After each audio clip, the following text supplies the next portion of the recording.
আসসালামু আলাইকুম, ইনস্টি 26-এর পোলাপাইন। তোমরা অলরেডি জানো যে কিছুদিন আগেই সরকার থেকে একটা নোটিশ পাবলিশ হয়েছে, যেটাতে লেখা ছিল যে ফেব্রুয়ারি 26 তারিখের মধ্যে তোমাদের সবার টেস্ট পরীক্ষার রেজাল্ট বোর্ডে পাবলিশ করতে হবে বা বোর্ডে দিতে হবে, জমা দিতে হবে, রাইট?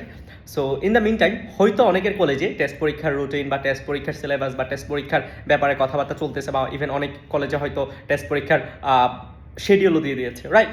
সো এই সময়ে সবচেয়ে বেশি ইম্পর্টেন্ট যেটা, এতদিন তোমরা মনে মনে ভাবতে যে ভাইয়া কবে টেস্ট পরীক্ষা হবে, কবে টেস্ট পরীক্ষা হবে, এই আনসার্টিনিটি থেকে হয়তো অনেকেরই পড়াশোনার ঠিকমতো হয়নি, আবার রিভিশন ঠিকমতো দেওয়া হয় নাই।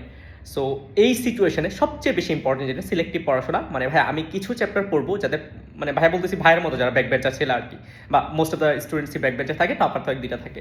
সো ভাই হচ্ছে ওই স্টুডেন্টসগুলোকে বলতেছি যাদের হচ্ছে এই মুহূর্তে সবচেয়ে বেশি স্ট্রাগল করতেছে যে ভাই আমি পাস করব কি করে, বা আমি ভালো একটা রেজাল্ট করতে পারবো কীভাবে কম পড়াশোনা দিয়ে বা কয়েকটা সিলেক্টিভ চ্যাপ্টার পড়াশোনা করে। সো ভাই হচ্ছে যদি একদম স্পেসিফিক্যালি বলি, ফিজিক্স ফার্স্ট পেপারে ভেক্টর থেকে একটা সিকিউ আসবে। ভেক্টরের স্পেসিফিক কনসেপ্ট আছে, যেমন হচ্ছে নদীনৌকা থেকে, মোস্টলি হচ্ছে নদীনৌকা থেকে জিজ্ঞেস করেছো। এই বছরও দেখবা টেস্ট পরীক্ষায় নদীনৌকা থেকে একটা সিকিউ আসতে। সো নদীনৌকার কনসেপ্টগুলো যদি ভালো মতো রপ্ত করতে পারো, আশা করছি যে তুমি ভেক্টর থেকে একটা সিকিউ অ্যান্সার করতে পারবা। সেকেন্ড যে চ্যাপ্টারটা সেটা হচ্ছে কাজ শক্তি ক্ষমতা। একদম সিম্পল, কুয়া থেকে পানি তোলা এবং হচ্ছে তোমার কি বলা হয় ওই যে মোটরের এফিসিয়েন্সি বের করে, এফিসিয়েন্সি রিলেটেড, এই দুইটা টপিক খুব ইম্পর্টেন্ট। আর সাথে চাইলে এই যে স্প্রিংয়ের শক্তি, স্প্রিংয়ের সঙ্গে বিভব শক্তি, তারপর হচ্ছে একটা সার্টিন হাইট থেকে একটা বস্তুকে ফেলে দিলে শক্তি সংরক্ষণশীল থাকে, এই কনসেপ্টগুলো কিন্তু ক্লাস 9-10 তুমি শিখে আসছো। এগুলো কিন্তু নতুন করে শেখার কিচ্ছু নাই, বাট এইগুলোর সাথে অ্যাড করে রাখবা নদী নৌকা, এফিসিয়েন্সি, এবং হচ্ছে একটা সার্টিন হাইট থেকে একটা বস্তুকে ফেলে দেওয়া, এবং সবার শেষে যেটা এটা হচ্ছে স্প্রিংয়ের কাজ, বিভব শক্তি রিলেটেড কনসেপ্ট, ঠিক আছে? সো এই জিনিসগুলো দেখে নিবা, খুব শর্ট। আর আরেকটা চ্যাপ্টার দেখতে পারো ফার্স্ট পেপার থেকে, এটা হচ্ছে পর্যাবৃত্ত গতি। পর্যাবৃত্ত গতি থেকে একদম সিম্পল ভাই, ব্যাগ, ত্বরণ, তারপর হচ্ছে মানে মেনলি এখানে স্প্রিংয়ের কনসেপ্টগুলো চলে আসে আর কি। সো আর হচ্ছে ওই যে পর্যায়কাল ব্যবহার করে হাইট বের করা বা গ্র্যাভিটি নির্ণয় করা, এই জিনিসগুলো একটু দেখে যাবে। এই তিনটে চ্যাপ্টার ভালো মতো যদি পড়তে পারো, তিন চ্যাপ্টার স্পেসিফিক যে টপিকগুলো ভাই বলছি, তাহলে দেখবা মিনিমাম ভাইয়া বলতেছি তিনটা সিকিউ কমন পাবা, যদি ভাগ্য ভালো থাকে। কাজ শক্তি ক্ষমতা থেকে দুইটাও জিজ্ঞেস করতে পারো। এখন বাকি চ্যাপ্টারগুলো কেন দেই নেই, বাকি চ্যাপ্টারগুলো থেকে ইন্ডিভিজুয়াল কোয়েশ্চেন হওয়া টাফ। যেমন গতির মধ্যে দেখবা বল ঢোকাই দিছে, নিউটনের মেকানিক্সের মধ্যে গতি ঢোকাই দিছে, মহাকর্ষ অভিকর্ষের মধ্যে কি ধরো নিউটনের মেকানিক্স ঢুকাই দিছে এরকম, বা মহাকর্ষ অভিকর্ষ চ্যাপ্টারটা স্পেসিফিক্যালি যদি ওই কনসেপ্টগুলো দেখতে চাও, ওইখান থেকে যদি তুমি মহাকর্ষীয় প্রাবল্য, তারপর হচ্ছে ফোর্স, পটেনশিয়াল বা বিভব, এই জিনিসগুলো, এবং অক্ষের উপর যে জি এর নির্ভরশীলতা বা গ্র্যাভিটি নির্ভরশীলতা, এগুলোও দেখতে পারো চাই। বাট ভাইয়া বলবো তিনটে চ্যাপ্টার দেখলে মোর দেন না ভালো একটা রেজাল্ট করতে পারবা। এটা গেল ফার্স্ট পেপারের কনসেপ্ট। সেকেন্ড পেপারে যেটা দেখতে পারো, এটা হচ্ছে ভাইয়া তোমাদের তাপগতিবিদ্যার যে চ্যাপ্টারটা আছে, এখান থেকে যদি কোয়েশ্চেন করে, শুধুমাত্র এই চ্যাপ্টার থেকে কোয়েশ্চেন করতে পারো, কারণ তাপগতিবিদ্যার যে চ্যাপ্টারটা আছে এটা আসলে ততটা অন্য চ্যাপ্টারের সাথে রিলেট না। এখান থেকে তুমি চাইলে সেকেন্ড ল, তারপর এনট্রপি, তারপর হচ্ছে ওই যে চারটা প্রক্রিয়া আছে, রুদ্ধতাপীয়, সমচাপীয়, তারপর হচ্ছে সমুষ্ণ প্রক্রিয়া, এবং আরেকটা কি মানে মেনলি কয়টা প্রক্রিয়া, এই প্রক্রিয়াগুলো থেকে যে কোয়েশ্চেনগুলো আসে, এই কোয়েশ্চেনগুলো তোমরা চাইলে দেখতে পারো। এগুলাই আসবে। আর স্পেসিফিক্যালি ইম্পর্টেন্ট নম্বরের জন্য, মানে 3 মার্কসের জন্য, এটা হচ্ছে ওই যে রুদ্ধতাপীয় প্রক্রিয়া, পিভিটি।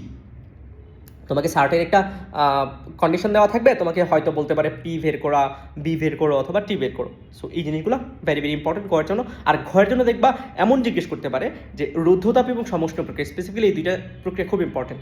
সমষ্ণ প্রক্রিয়ায় তোমার হচ্ছে কাজের তুলনা করো, বা কোন প্রক্রিয়া কাজ বেশি, বা তোমাকে বলতে পারে এন্ট্রপি বের করো, বা রিভার্সিবল প্রক্রিয়া যেগুলো, রিভার্সিবল সাইকেল যেগুলো, এগুলো হচ্ছে কীভাবে তুমি ডিটারমাইন করতে পারো, ওই যে কিউ বাই টি এর রেশিও যদি দুই ক্ষেত্রে সেম থাকে। আরেকটা হচ্ছে কার্নো সাইকেল। এই কনসেপ্টগুলো দেখো তাহলে মোটামুটি বলা যায় এখান থেকে একটা কমন 100% তো পাবা, দুইটাও আসার চান্স খুব ভালো, কারণ এই চ্যাপ্টারটা খুব বেশি। আর সেকেন্ড যে চ্যাপ্টারটা ভাই বলবো, এটা হচ্ছে তোমার মডার্ন ফিজিক্স। মডার্ন ফিজিক্স থেকেও অ্যাকচুয়ালি কানেক্ট করে দেওয়া খুব টাফ, মানে এত হার্ড করে না আমাদের দেশে। সো মডার্ন ফিজিক্স থেকে তুমি জাস্ট দৈর্ঘ্য সংকোচন, সময় সম্প্রসারণ এবং ভর বৃদ্ধি, এই তিনটা কনসেপ্ট থেকে একটা সিকিউ টেক গ বা ঘতে পাবা। আর ঘতে যেটা, এটা হচ্ছে যদি টেস্ট পরীক্ষায় ভালো ভালো কলেজগুলোতে আসে, এখানে হচ্ছে তোমার ঘনত্বের নির্ভরশীলতা যেটা, ওইটা আস করার চান্স খুব বেশি থাকে, অথবা এটা যদি না বলে বিভিন্ন ক্ষেত্রফল যে হ্রাস হয়ে যায়, রাইট, ওই যে একটা অ্যাক্সিস বরাবর গেলে শুধুমাত্র ওই ল্যাংটাই চেঞ্জ হয়। সো বলতে পার যে বর্গের বাহু বরাবর গেছে, কর্ণ বরাবর গেছে, সো ওইভাবে জিজ্ঞেস করতে পারো। অথবা একটা লাঠি হেলানো আছে, ওইটা হচ্ছে কত অ্যাঙ্গেল করবে, মানে কত অ্যাঙ্গেল মনে হবে অ্যাস্ট্রোনটের কাছে, এরকম কোয়েশ্চেন জিজ্ঞেস করতে পারে। আর হচ্ছে আরেকটা প্রবাবল কোয়েশ্চেন হয়তো আস্ক করতে পারে, ওইটা হচ্ছে তোমার যে থাকে শক্তি, আমরা যে নিউটনের মেকানিক্স থেকে একটা বস্তু সার্টেন ভ্যালোসিটিতে গতিশীল থাকলে শক্তি বের করি বা গতিশক্তি বের করি, এই গতিশক্তিটা আমরা মডার্ন ফিজিক্সের আলোকে বের করব, হয়তো কত গুণ বা কত বেশি বা কম, এই জিনিসটা জিজ্ঞেস করতে পারে। ঠিক আছে। আর কম্পটন ইফেক্ট তো কম্পটন ইফেক্ট আছে, রাইট? হ্যাঁ, কম্পটন ইফেক্ট এতটা ইম্পর্টেন্ট না, তোমার সবচেয়ে বেশি ইম্পর্টেন্ট হচ্ছে ফটো ইলেকট্রিক ইফেক্ট। ওইখান থেকে হচ্ছে ইন্ডিভিজুয়াল একটা কোয়েশ্চেন আস করার চান্স খুব বেশি থাকে। যদি ওই চ্যাপ্টার ওই স্পেসিফিক টপিকগুলো থেকে আস করে, তাহলে হয়তো তোমার এই চ্যাপ্টার থেকে 2টা কোয়েশ্চেন পাবা। বাট ভাইয়া বলবো, ভাইয়া যে টপিকগুলো বলছো ওই টপিকগুলো মাস্ট ক্লিয়ার করবা, দেন টাইম থাকলে তোমার ফটো ইলেকট্রিক ইফেক্টটা একটু ভালো মতো দেখে যাবা। আর লাস্ট যে চ্যাপ্টার ভাই সাজেস্ট করবে হচ্ছে সেমিকন্ডাক্টর। কেন সেমিকন্ডাক্টরও অ্যাকচুয়ালি অন্যান্য চ্যাপ্টারগুলোর সাথে রিলেটেড না, এখানে জাস্ট মেনলি দুইটাই, একটা হচ্ছে ডায়োড আর একটা হচ্ছে ট্রানজিস্টর। সো ট্রানজিস্টরের মধ্যে কমন এমিটার যেটা, ওইটা ভালো মতো দেখবা।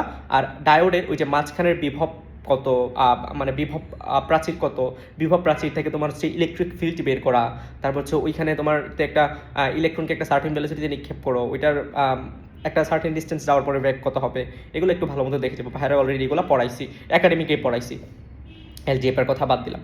আর আরেকটা যে ব্যাপার, এটা হচ্ছে তোমার এই যে ডায়োডগুলো আছে, বা ভাই বলবো হচ্ছে এক্সট্রিনজিক যে সেমিকন্ডাক্টরগুলো আছে, ওই সেমিকন্ডাক্টরগুলোর গঠনগুলো ব্যাখ্যা করা মানে হচ্ছে কোনটা দিলে তুমি পি টাইপ পাবা, কোনটা দিলে হচ্ছে তুমি এন টাইপ পাবা, মানে মেনলি হচ্ছে ডোপিংয়ের কনসেপ্টটা ভালো মতো আন্ডারস্ট্যান্ডিং নিয়ে আসা। ঠিক আছে। সো এই এতটুকু থেকে তুমি সেমিকন্ডাক্টর থেকে একটা মাস্ট কমন পাবা। আর যদি এখানে লজিক গেটের যে কনসেপ্টগুলো আছে, লজিক গেট আই গেস তোমরা ক্লিয়ার থাকো, এগুলো অলরেডি আইসিটিতেও পড়ানো হয়, আমরাও মানে মেনলি আইসিটিতে পড়ানো হয়, আমরা যে জাস্ট দাগাই দিয়ে যে জিনিসগুলো পড়বা। সো ওইখান থেকে কোয়েশ্চেন আসার চান্স খুব বেশি না, যদি আসে আইসিটি কনসেপ্টগুলো দেখে নেব। ভাই যেগুলো বলছি, তাপগতিবিদ্যার কনসেপ্ট, তারপর হচ্ছে মডার্ন ফিজিক্সের কনসেপ্ট এবং সেমিকন্ডাক্টর কনসেপ্ট, জাস্ট খুব সিলেক্টিভ ওইতে পড়াশোনা করবা, দেখবা দুইটা পেপার থেকে মোটামুটি তুমি ভালো কিছু করতে পারবে। এবং আরেকটা ব্যাপার যেটা ভাইয়া বলতেছি, তুমি ক এবং খ এবং সাথে এমসিকিউর জন্য এই যে ভাইয়া টপিকগুলো বললাম না, টপিক রিলেটেড প্রবলেম, যেমন ভাই যদি সেমিকন্ডাক্টরের ক্ষেত্রে বলি, ধরো হচ্ছে ভাইয়া বললাম কি, ওই যে বিভব প্রাচীর সিলিকনের ক্ষেত্রে একটা, জার্মিনিয়ামের ক্ষেত্রে একটা, এই ভ্যালুগুলো একটু দেখতে পারো। তারপর হচ্ছে মানে ক আর ক্ষয়ের জন্য, আর হচ্ছে এমসিকিউর জন্য সেম জিনিস দেখতে পারো। তারপর হচ্ছে এমসিকিউর জন্য দেখতে পারো যে ওই যে যোজন ব্যান্ড এবং পরিবহন ব্যান্ড, মানে কন্ডাকশন এবং ভ্যালেন্স, এই দুইটা ব্যান্ডের মাঝে এনার্জি গ্যাপ কতটুকু, এগুলো যদি ভালো মতো একটু মানে জাস্ট প্যাটার্নটা একটু দেখে যাবে, কত রেঞ্জের মধ্যে হতে পারে এই ভ্যালুগুলো আসলে চেঞ্জ হয় টেম্পারেচারের সাথে। সো জাস্ট রেঞ্জের মধ্যে দেখে নিবা, এই ভ্যালুগুলো দেখে দেখবা মোটামুটি ক খ অথবা এমসিকিউ জিজ্ঞেস করতেছে। ঠিক আছে। সো এই 3টা চ্যাপ্টার, 2টা পেপার থেকেই 6টা চ্যাপ্টার যদি ভালো মতো পড়তে পারো, আশা করছি তোমরা টেস্ট পরীক্ষায় সবাই ভালো করবা। এবং অবশ্যই ভাইকে জানাবা তোমাদের টেস্ট পরীক্ষার রেজাল্ট কী হয়েছে। ভাই তোমাদের জন্য অনেক অনেক শুভকামনা জানালাম। আল্লাহ হাফেজ।